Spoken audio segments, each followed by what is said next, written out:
Alright, Lecture 1, Algebra Review of Precalculus. In this video, we'll be going over some basic topics that you should know before venturing to Precalculus. Most of these topics that we'll be going over will be mostly about properties. The first property that we'll be going over will be called a Commutative Property, which deals with two numbers, whether they are adding or multiplying. And the key thing about this property is that the order does not matter. So for example, the generic way of writing it is A plus B is equal to B plus A. This is for addition. For multiplication, it will be A times B is equal to B times A. To do this with numbers, you have, let's say, 3 plus 5 is equal to 5 plus 3.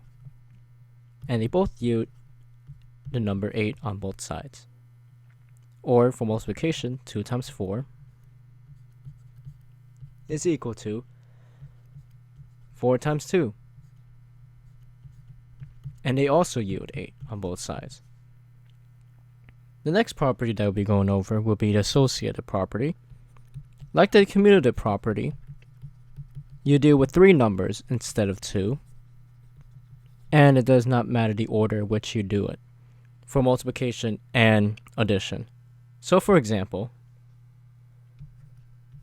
A plus B in parentheses plus C is equal to A plus parentheses B plus C.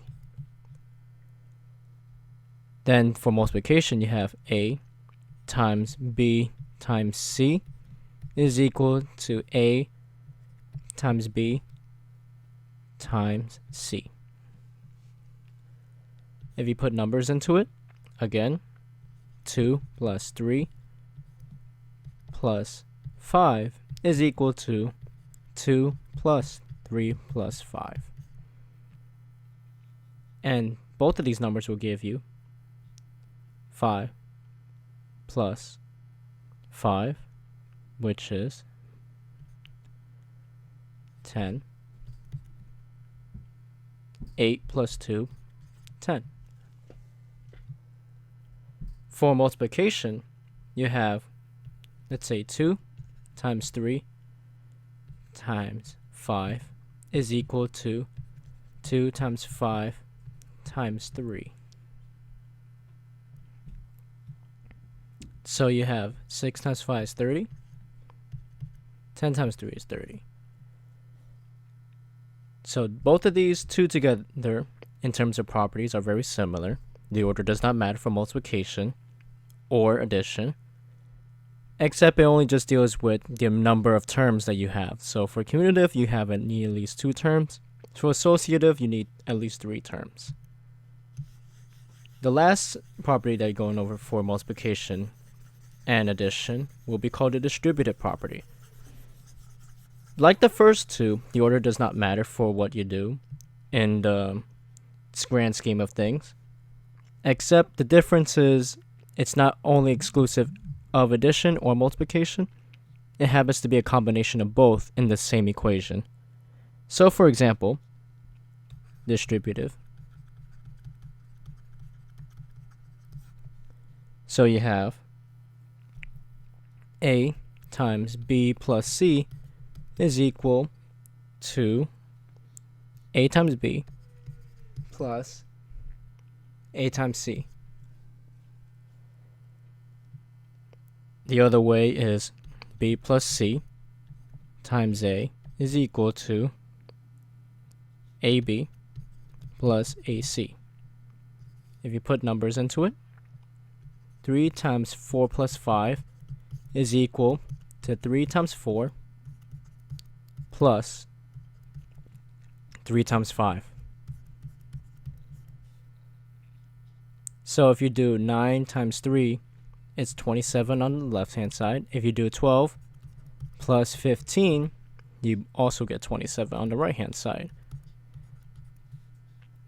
If you do it the other way, 4 plus 5 is times 3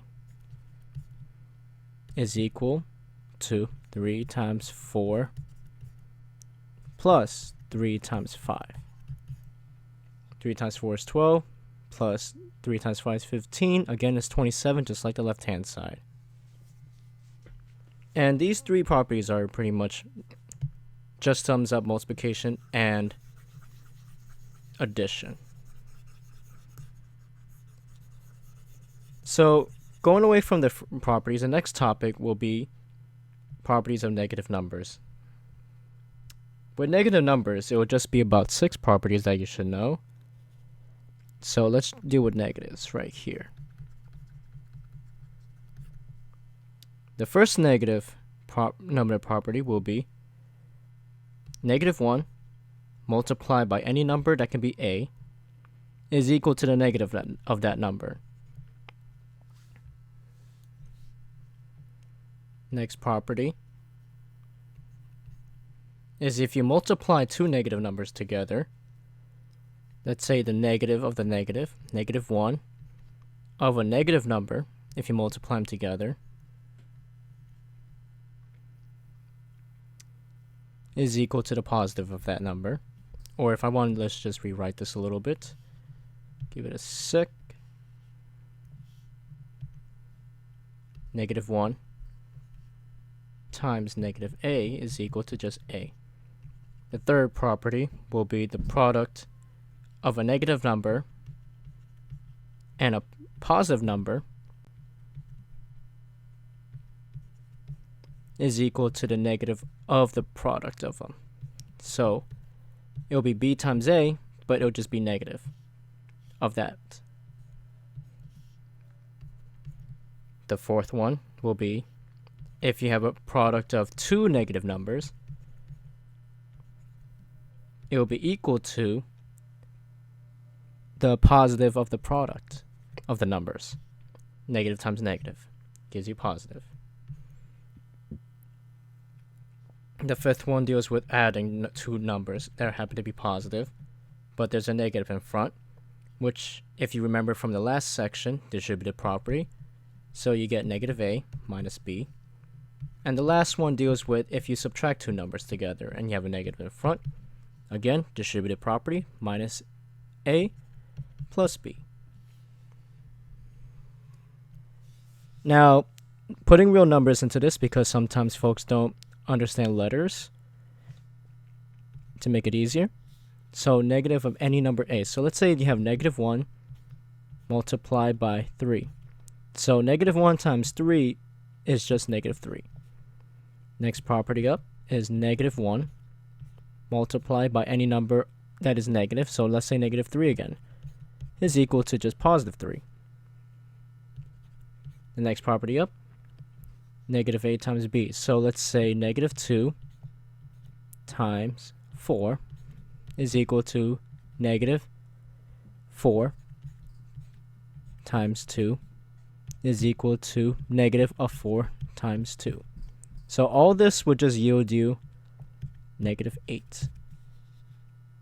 For the fourth one, then negative times negative. So any two numbers that happen to be negative, you multiply them together, you get a positive number. So let's say -3 times -5. It gives you 15. Because negative times negative is positive. So 3 times 5 will just be 15. For the fifth one, so the negative two numbers that you add together, so let's say 7 plus 6 is equal to -7 minus 6. So if you do the left-hand side, it'll be 7 plus 6, 13 times -1, -13. Or on the right-hand side, -7 minus 6 will be -13. And the last one is the negative of two numbers that you subtract from one another. 7 minus 6. Let's do that again. Is equal to 7 with the negative in front plus 6. So it'll just be -1 on both sides. If you have all these negative properties handled down, you'll be all set for negative numbers. And after this will be the last topic we'll be going over for this video, which will be properties of fractions. Again, with fractions, it is very, very useful to know those because you'll be dealing with a lot of numbers that are rational numbers and ratios, which will be covered in the next video. So once again, we have 6 properties again. So the first property will be the multiplication of fractions. So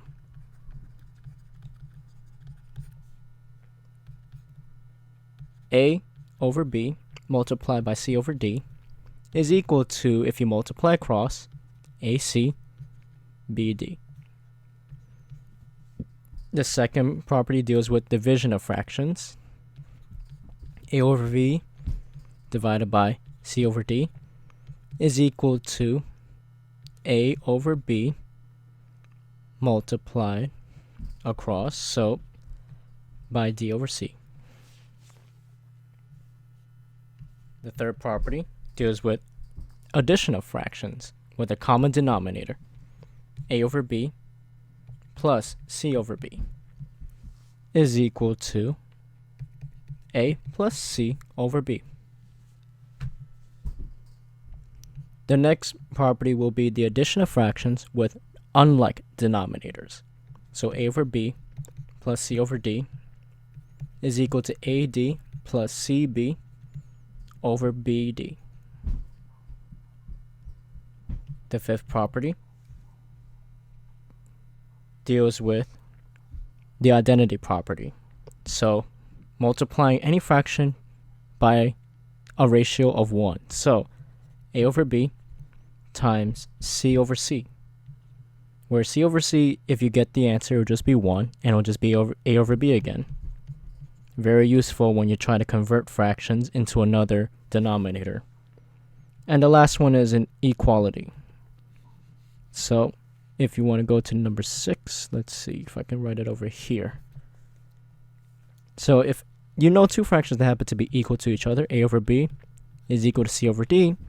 If you do cross multiplication, A times D is equal to B times C.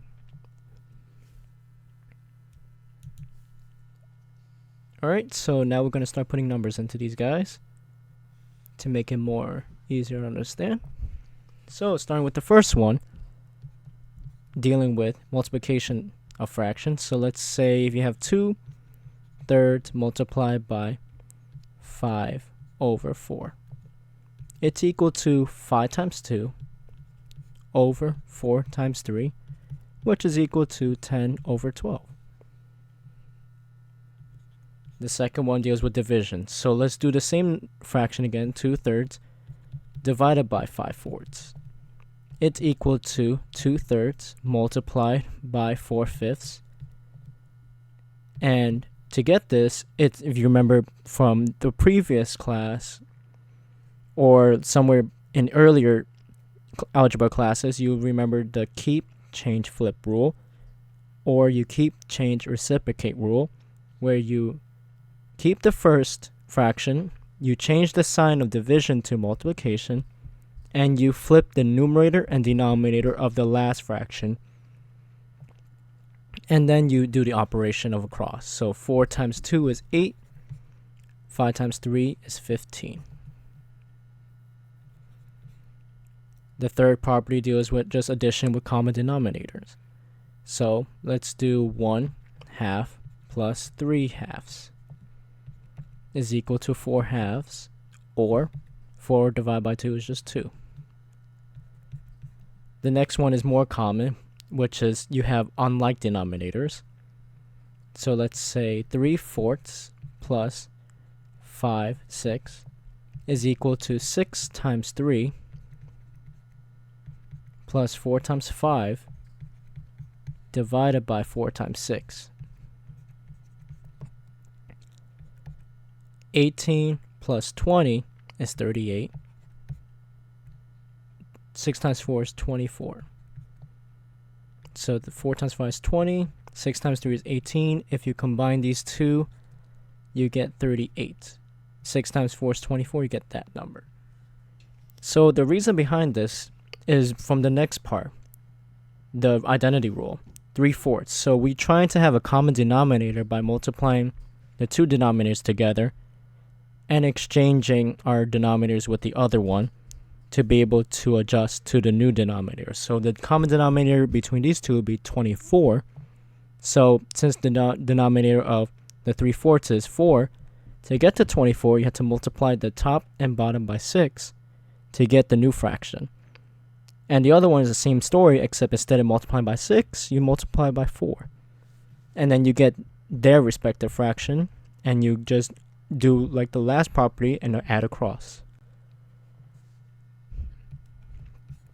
So using the last example, AC over BC, so let's do 3/4 multiplied by 6 over 6.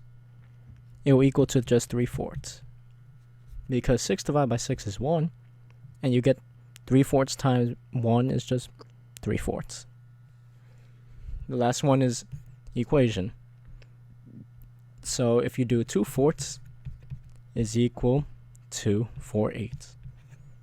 If you multiply across, well, not across, let's just say cross multiply, going from here to here and here to here, 16. 8 times 2 is 16 is equal to 4 times 4, which is 16. And that's true. Alright, so that's pretty much the entirety of fractions and all you need to know for algebra. Review before going into the next video when we actually begin going over pre-calculus concepts, starting with real numbers and rational numbers, as well as irrational and a number line. Thank you, and I hope this helps.